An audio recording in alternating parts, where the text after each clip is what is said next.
Diane looked up. The bird started going crazy. She looked up, and there was basically the torso, a black, almost smoky torso shape. No legs, head, or arms. But she said that startled her, and it quickly disappeared, and the bird settled down immediately. Huh. But well, I also find it fascinating that you could have one of the first known cases of EVP by Parrot. I'm serious. It makes you wonder if they're hearing stuff when you're not around, and they're mimicking what they hear from spirits. Well, I will share this experience. This was a very unusual one, and it happened. It was about maybe a year and a half ago. It was during the summer, and about 3:30 for like 3 or 4 days in a row, I heard what sounded like a woman's cough coming from the area of the living room. Down the hallway from my office. The first time I heard it, I thought, who in the world's here? I was home alone. And I walked out. No one was there. But this happened several days in a row. But the one day it happened, the parrot imitated the cough, and he will do that to us. So I knew I wasn't hearing things, imagining things, that he heard it too. Nice.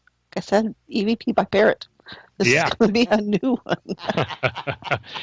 I could bring the bird on for you, but sometimes if he gets irritated, he says inappropriate things. As do we all. Yeah. Fit right into this show, I guess. Now, when you guys started going to Gettysburg,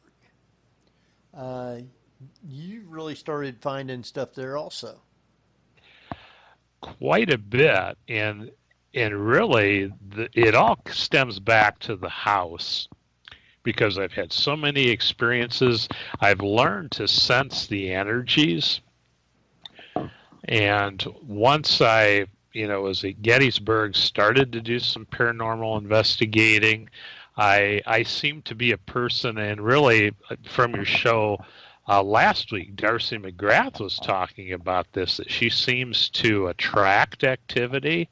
I have found that I seem to be that way. And I've had numerous people comment on that. But yeah, the Gettysburg, just the place, the energies there are just amazing. There do seem to be some people that attract spirits and such more than others. I was doing an investigation on the Queen Mary with the and I know I'm going to mispronounce her last name. They're no longer alive. The Castellanos, and they could get EVPs right and left, and yet 2 feet away, my digital recorder was getting nothing. I think spirits sense people who is open and receptive to them, and not in a bad way. I'm open and receptive in a good way. Yeah, I'm not saying you're not. I'm just saying I think spirits can sense that. So I guess like they would mediate toward someone who is like that, other than somebody who is trying to really call them out in a mean-spirited way. Yeah. Well, with me, it's a lot easier with animals. I'll walk into a place and say, you're not going to see our dog or cat because they're really shy. Meanwhile, their dog and cat is at my feet saying, "Why aren't you petting me?" So I could just get ghosts to do that and start poking at me the minute I walk into a place, and yeah.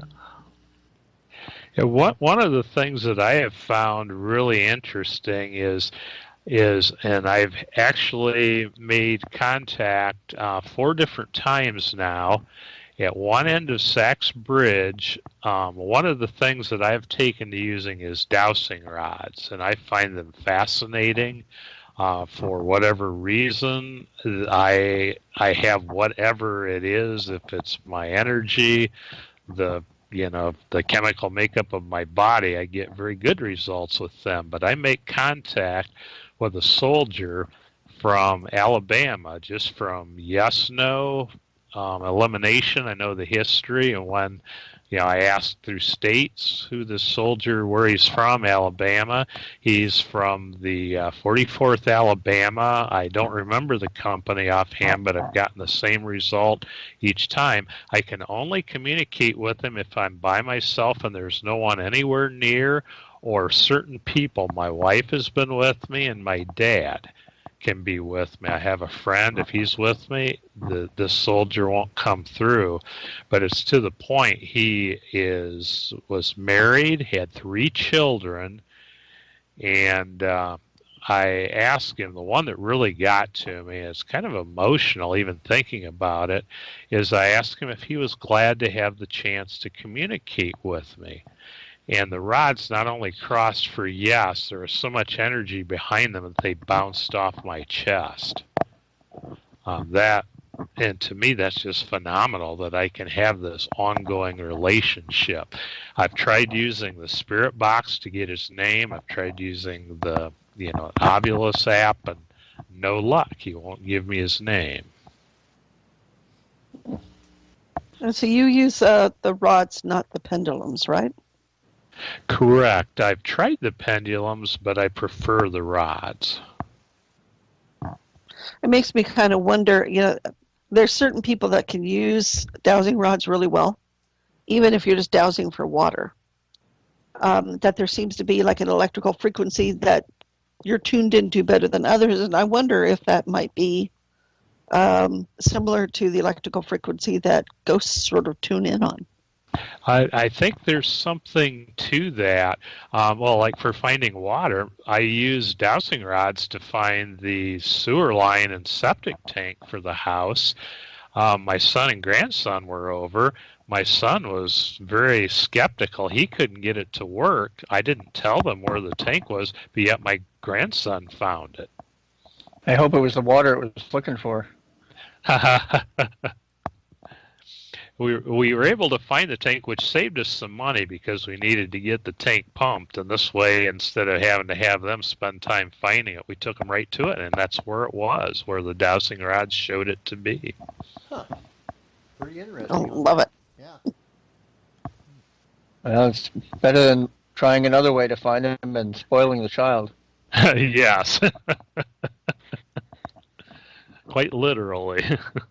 Actually, Henry, you used dowsing rods before, haven't you? I thought on an investigation you either use them or somebody had them and you tried them. No, I've tried to use them, and I guess they work okay. I just never did really care for them. I've thought of different ways about doing it, because dowsing rods, you're held in your hands, and if you just move your wrist just a little bit, it'll affect which way they're going to go or what they're going to do. And I was trying to develop some to where you aren't holding them at all, but you're holding wires that leads to where they're at. I was always under the impression that one of the aspects of using dowsing rods is that one's own intuition might inadvertently or subconsciously enter into it, so that you are unconsciously moving your wrist in such a way that causes, like, oh, you have reached your destination, and your wrist sort of moves just enough so it's like, here's where you're looking. Yeah, there's a lot out there. I try to be super careful, with them, to make sure I'm perfectly still, have my arms braced, because, it doesn't take much movement at all. And, and the theories, as to what they are, is it your subconscious mind working it? It's, the science is still, of course, very, very incomplete on them. Very true. It's too advanced for science. Let's just try to figure it out. Yeah. Now, I do know that, or I did see you on another show. Um, and I forget which show it was on. But you live in Bryan, Ohio. Yes. And this was about a grain elevator in Bryan, Ohio. Yes, the old elevator, the old grainer. It was on the Travel Channel. It was Most Terrifying Places. Yeah, that's what it was. So, how did you get involved with that? Well, we have a local paranormal team. It is a very good team. I am not a member, but I have done some things with them, done some investigation with them, and I'm also a historian, local regional historian.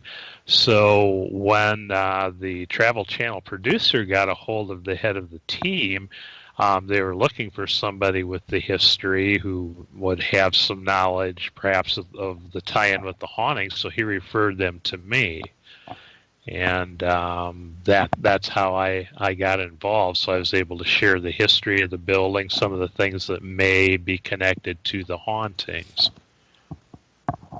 So, what is the haunting of the place? Well, actually, it's kind of ironic because there seemed to be someone with a connection as perhaps a worker, but we were never able to find anything of anybody being killed in the elevator itself. We suspected the hauntings were connected with the railroad crossing. There are two very deadly crossings near there, but we found that in the 1950s there was a gentleman installing some equipment, and as he's testing it out, he was one of two people in the building. He got caught in an auger and was killed. And it took a while to kill him, but the other worker apparently didn't hear him, didn't know he was in trouble. By the time he discovered him, it was too late to save him.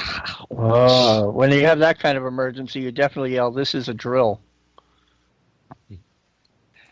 And we think that may have something to do with it. There were two particularly ghastly railroad accidents right there, too.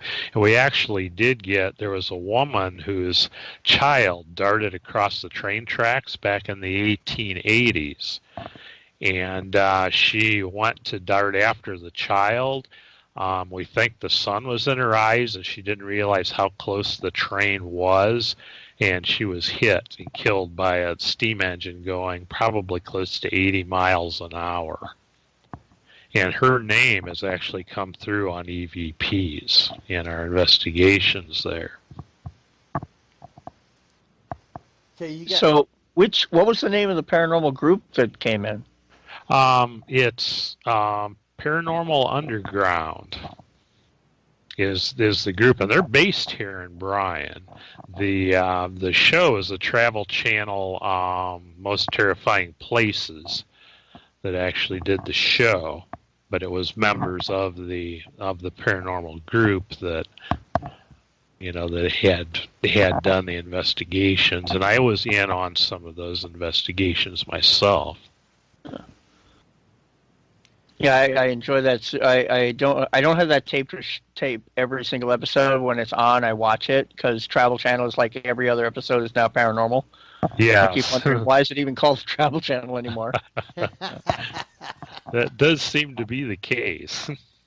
Well, it's the popular thing right now. That's what draws people to your network. Yeah. Well, and also these paranormal shows because in paranormal you're supposed to research the history of a place. People are getting a dose of the history of a location. So from that standpoint, it is educational to a certain degree. Yeah. I think they are, and I was impressed with how they handled.